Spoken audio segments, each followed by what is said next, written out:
The disappearances begin.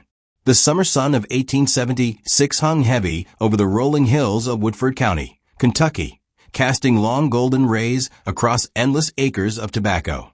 From a distance, the Beaumont Plantation looked like a southern dream, a sprawling estate with white-columned porches, well-fed horses, and fields of lush green leaves waving in the warm breeze. But up close, something about the land felt off. Old-timers said you could hear whispers in the tobacco at dusk, soft voices carried on the wind, like the land was trying to confess something. The owner, Silas Beaumont, was a man as respected as he was feared. Descended from French nobility and plantation wealth, he inherited the estate in 1847 and built it into one of the region's most profitable tobacco producers. He was meticulous, reclusive, and strangely untouched by the hardships that plagued neighboring farms during the war and Reconstruction. No one could quite say how, but the Beaumont fortune only grew. Then, in June of 1876, something strange happened. A young black farmhand named Reuben Davis didn't show up for breakfast. He had worked the fields for 3 years without incident. When his bunkmate asked about him, the supervisor barked that Reuben had left in the night, sick of the work. His few possessions were gone, but oddly, his boots were left under his bed. 2 days later, a man named Jonas Palmer vanished too, this time from the curing sheds. The pattern repeated, no goodbyes, no signs of struggle, and no follow-up. It was as if they had evaporated into the mist that rolled through the hills each morning. At first, no one dared question it aloud. Beaumont was known for his tight control and quick punishment. But over the next 2 weeks, 4 more laborers disappeared without explanation. Word spread quickly through the workers' quarters. Fear replaced routine. Men began sleeping in groups. Women tied bells to the doors.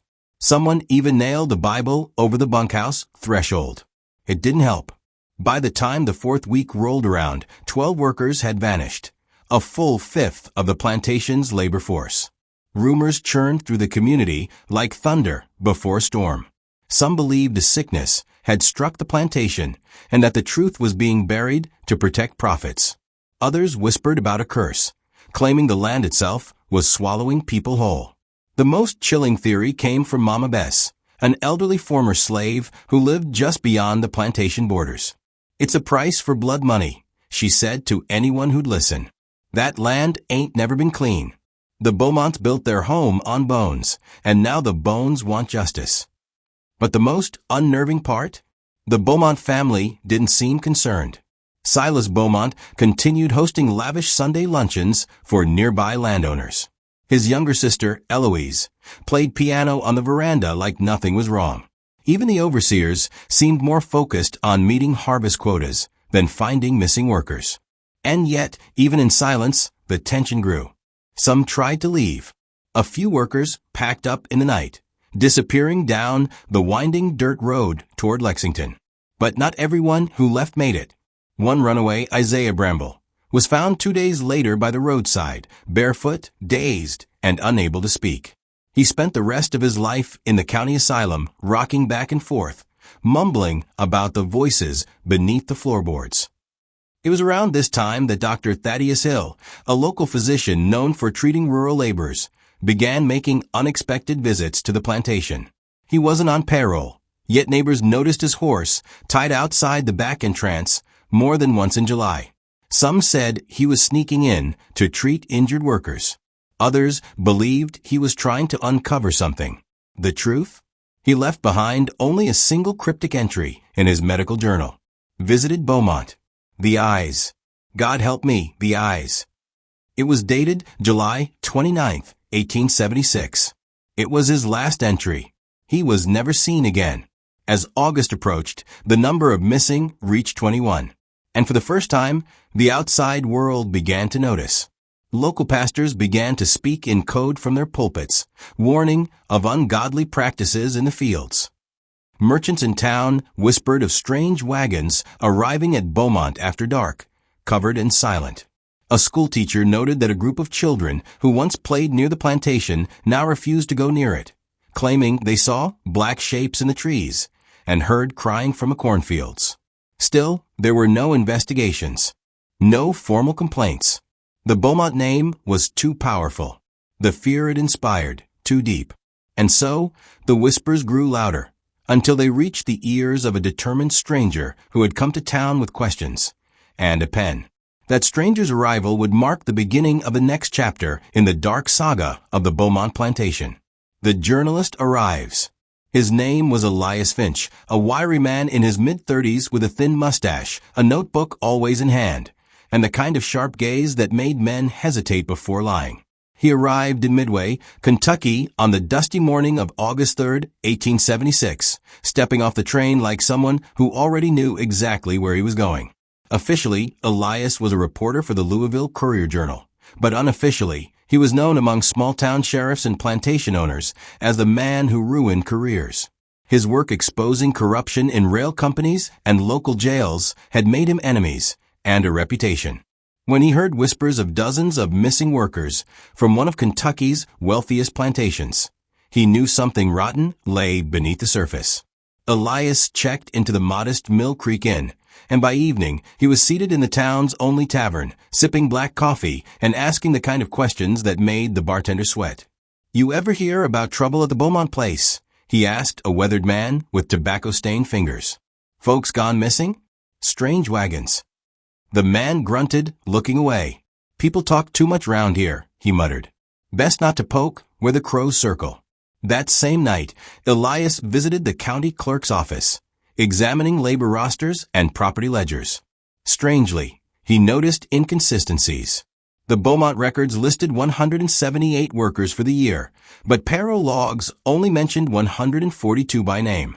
When Elias asked to see the birth and death records for the plantation, he was told those pages had been damaged in a fire. The next morning, Elias made his first trip to the Beaumont Plantation. From the moment he crossed the front gate, he felt an invisible weight press against his chest. The place was eerily quiet. No singing in the fields, no voices in the sheds. Just the sound of insects humming and the wind rustling the dry tobacco leaves.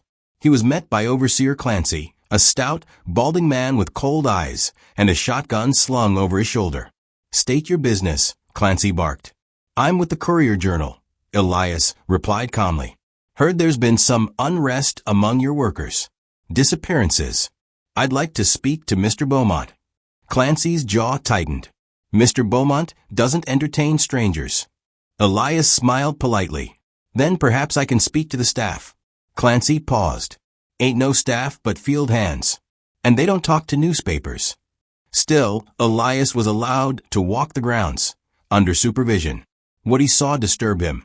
Long rows of cabins with nailed-up windows, a curing shed that stank of rot, and a strange, circular patch of land near the northern woods, completely cleared of tobacco. A fresh wooden fence encircled it, as if it were hiding something. Clancy offered no explanation. Later that week, Elias visited Reverend Colin Price, the pastor of the Midway First Baptist Church. Price was in his 60s and had served the county for over 30 years. He poured Elias a cup of tea with trembling hands. "I've buried more young men in the last 6 months than in all my years," Price confessed. "Most of them without ceremony. Just hush money given to the families and a quick box in the ground." "Why hasn't the sheriff stepped in?" Elias asked. Price looked down. "Because the sheriff drinks bourbon that Beaumont pays for. Because every election, the votes from this county are counted on paper provided by the Beaumonts." Elias's pen scratched furiously against the page. Then came the moment that would push Elias deeper into the mystery. A young woman named Annie Mae, no more than 20, approached Elias near the inn late one evening. She had once worked as a housemaid in the Beaumont estate before being dismissed without cause. Her voice shook as she described what she had seen. "I was cleaning the library when I heard strange sounds from under the floor, like chains dragging. Mr. Silas kept a door in the cellar locked at all times. Once I saw a man being dragged down there. He didn't look drunk or angry. He looked hollow, like he'd already died." Elias knew he was on to something bigger than he'd expected. By August 10th, 31 names were confirmed as missing.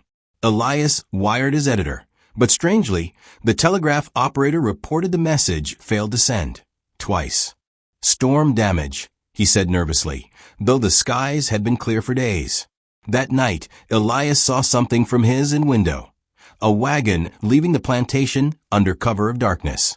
It bore no lanterns, no driver in view, and rolled silently toward the northern woods. The same direction as that strange fenced circle he'd seen before. The next morning, Elias made a decision. He would go back to the plantation. But this time, he wouldn't ask permission. He'd sneak in. He'd find that cellar door. And he would uncover what was truly happening to the missing men of Beaumont. Elias waited until the moon rose high over the Beaumont estate before slipping into the woods just past midnight. Every crunch of a twig beneath his boots felt louder than thunder, but he pressed on. He had memorized the patrol patterns of the two guards he had spotted the day before. One circled the front of the manor every 15 minutes. The other lingered around the curing sheds with a lantern and a lazy gait. He kept low, weaving between rows of tobacco plants until the great house loomed ahead, its shadowed windows flickering dimly with candlelight. He crept around the side, toward the cellar door Annie May had described. It was partially hidden by an overgrowth of ivy and a rusting iron grate. When he tugged the handle, it didn't budge until he noticed that the lock was secured only by a frayed leather strap, as though meant more to discourage than to prevent. The door groaned open. A cold draft hit Elias in the face, thick with the metallic scent of old blood and earth. He took a breath, steeled himself, and descended into the darkness, his lantern held low. The steps beneath him were stone, damp and slippery. At the bottom was a narrow corridor, its brick walls slick with moisture. A thick iron door stood ahead, but what drew Elias's attention was a grate on the floor beside it, through which he could hear faint murmurs. He knelt. Voices. "Help me, please." The hair on the back of his neck stood. He peered through the grate, and below it, perhaps in a lower chamber, he saw movement. Human figures. Shackled. Starved. His throat tightened. These were the missing workers. Elias backed away, now fully alert. He pulled out his notebook, jotting everything down with trembling hands. He hadn't brought a weapon. He hadn't expected this. He turned toward the iron door, testing its latch, and to his surprise, it creaked open slightly. It hadn't been locked. Inside was a room unlike anything he had seen before. The walls were lined with jars of preserved herbs and powders. A strange sigil had been etched into the dirt floor, surrounded by melted candle stubs. In the center stood a table, crudely built, stained dark. Shackles hung from each corner. It wasn't just imprisonment. It was ritual. Suddenly, a sound boots above. Someone was walking across the floorboards. Elias snuffed his lantern and crouched behind a row of barrels, just as the cellar door creaked again. Light spilled in from above. Two men entered. One of them was Silas Beaumont. "I told you to move them to the quarry cave," Silas snapped.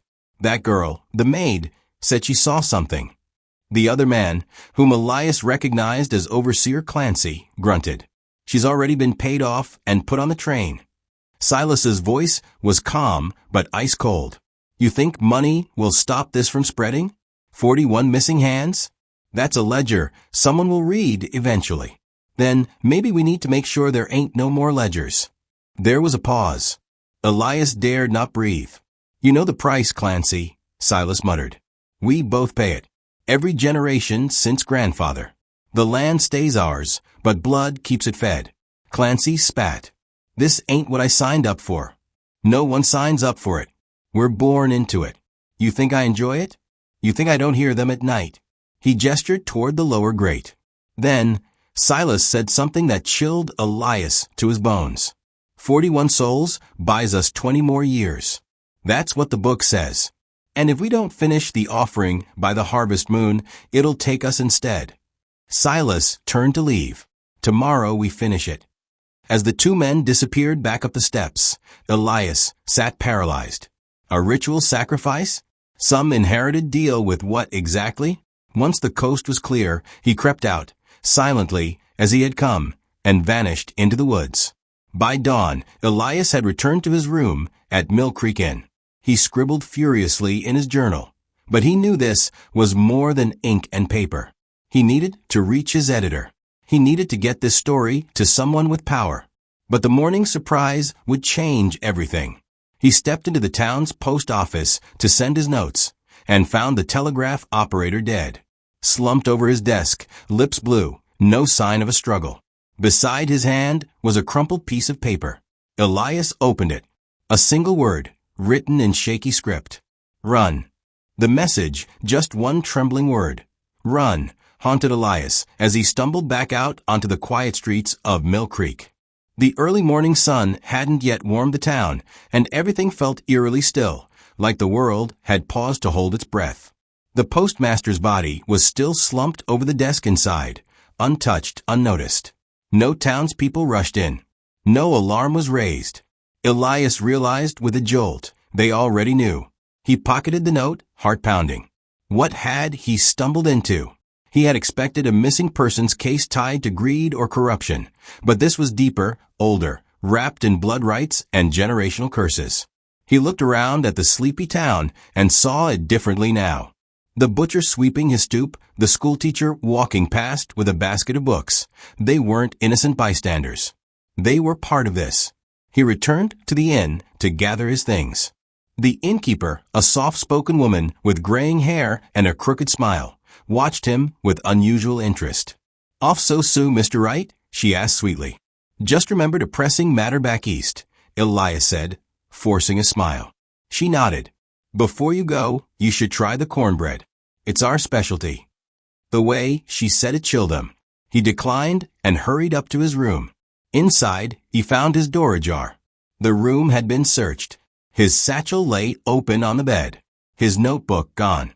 Only a few pages of scribbled notes had been left behind, scattered near the hearth. The lantern glass was broken, and the floor showed muddy boot prints. He cursed under his breath. Everything he had risked his life to learn, gone, unless he could get out and reconstruct it from memory. But there was no time to dwell. He needed help. Elias raced to the only other person he thought might listen, the local reverend, Father Ellery, whose modest chapel sat on the edge of town near the river. He'd briefly met the old man during his first day, and remembered his piercing eyes and reserved tone. Perhaps a man of God would help him make sense of what he'd uncovered. The church door creaked as he entered. Inside, the pews were empty, but the altar candles were lit. He found Father Ellery in the back, dusting off a bookcase of ancient texts. "You look like you've seen the devil himself," the reverend said calmly. Elias wasted no time. "You have to listen to me. The Beaumont estate, it's a slaughterhouse. They're sacrificing workers, burying them alive in that cellar. I saw them. I heard them." Ellery didn't flinch. He didn't blink. "I know." Elias stepped back. "What?" "I know," Ellery repeated, as he turned slowly to face him. "And if you're wise, you'll leave it alone." Elias's voice cracked. "Leave it alone? 41 people, 41 souls, are beneath that house." Father Ellery sighed, his shoulders heavy. "You don't understand, Mr. Wright. That land is old. Older than any of us. It was cursed before it was bought, before a single tobacco seed was ever planted. The Beaumonts, they're not the architects of this evil. They're simply keepers of it." He reached for a book from the shelf, leather-bound, brittle with age, and opened it to a passage scrawled in Latin and faded ink. There have been records of entire families disappearing in those hills long before the Beaumonts came. Some say it's the land itself.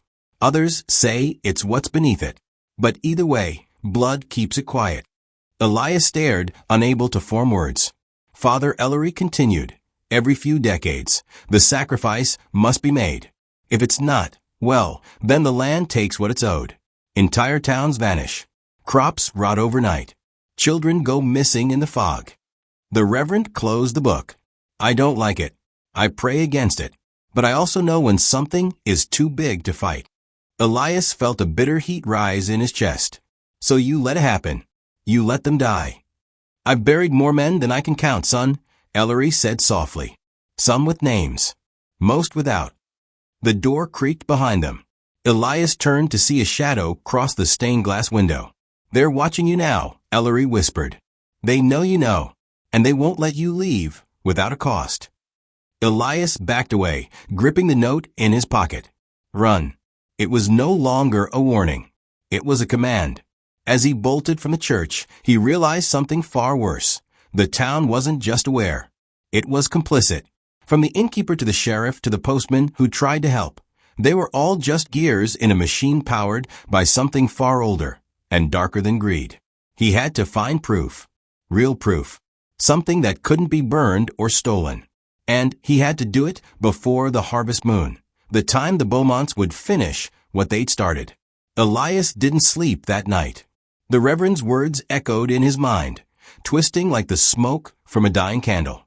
Every few decades, the sacrifice must be made. As the first pale light of dawn crept across Mill Creek, Elias packed what little he had left, his torn coat, a broken compass, and a few loose scraps of parchment, and headed back toward the one place he swore he'd never return to, the Beaumont estate. The estate loomed like a sleeping beast as he approached. The mist was thicker this morning, curling through the trees and hanging heavy over the rows of tobacco like a shroud. The old mansion stood still and silent, the windows dark, the land around it dead quiet. But Elias could feel it breathing. He slipped around the back, past the slave-era outbuildings, now converted into worker quarters. All stood empty, abandoned in eerie silence. A crow watched him from a fence post. Not a single soul stirred. It was as if the land already knew. He reached the cellar door. The lock had been changed, but the wood was old. He braced himself, then slammed his boot into the frame. Once. Twice. The door gave way with a groan that sounded too much like pain. Inside, the air was heavy with mildew and something deeper. Earth, blood, rot. Elias lit his lantern and descended. The tunnel felt longer this time. Deeper. Like the earth was swallowing him. The walls dripped moisture. The floor sloped downward until the stone gave way to soft mud. Then he found it. The mass grave he'd stumbled on before. But now it was worse. The grave had widened. The outlines of the bodies were clearer now, bones entangled, limbs twisted in death. Wilted funeral garments clung to skeletal forms. Dozens more had joined them. He counted quickly. Not 41 anymore. 53. And in the center, newly disturbed soil. Elias knelt beside it and dug gently with trembling hands. Just beneath the surface, he found something that made his stomach twist, a freshly severed hand. The skin was pale, the fingers curled as if in protest. It hadn't been there yesterday. He recoiled. They were still adding to the pit. A noise, a soft shuffle, from the far end of the tunnel. Elias snapped his lantern toward it, heart slamming in his chest. At first, he saw nothing. Then, a figure stepped into the dim circle of light. It was a woman, mid-50s. Regal in bearing, her black mourning dress draped like velvet shadows around her. Her silver hair was pinned in place, and her eyes, they held no fear. It was Margaret Beaumont. "You weren't supposed to come back, Mr. Wright," she said calmly. Elias backed up. "What is this place?" Margaret sighed, looking at the grave with something like affection. "A debt, Mr. Wright. A very old debt. My family has paid it faithfully for generations." He shook his head. "These people, you murdered them." She looked at him sadly. "And still the rains come. The crops grow. The town prospers. That's more mercy than this land has ever known." He raised the lantern higher. "You can't possibly believe this is justified." Margaret stepped forward, voice calm but cold. "I don't believe. I know. You think the coal barons and railroad men built Mill Creek? No. This land made a pact. And in return for our obedience, it keeps the disasters elsewhere." She gestured to the grave. "Every life down there saved a dozen more." Elias stepped back. "Then take me too. Go on. I won't be silent." She almost smiled. "You misunderstand. You're not for the pit. You're for the story." "What?" "You'll go back. You'll write your articles. Your truths. But no one will believe you. They'll call you mad. They'll say you fabricated it. You'll lose your job. Your name." She stepped closer. "But the story will spread. And in spreading, it feeds the legacy. Fear is a powerful thing, Mr. Wright. Sometimes even more powerful than blood." He stood frozen as she turned and vanished into the shadows. Weeks later, Elias Wright did return east. His story, what he managed to publish, was printed in a fringe newspaper, buried on the back pages. No one believed him. He was dismissed from his paper, later institutionalized for hysteria and hallucinations. His notes were seized, then lost. The town of Mill Creek, when investigators finally went looking, no longer existed on any map. The Beaumont estate? Burned to the ground in a freak lightning storm. Nothing remained, except for whispers. Farmhands in Kentucky still speak of strange lights in the tobacco fields, of fogs that won't lift, of names that disappear from payrolls and never return home. And deep in the earth, beneath what once was Mill Creek, the ground is still settling.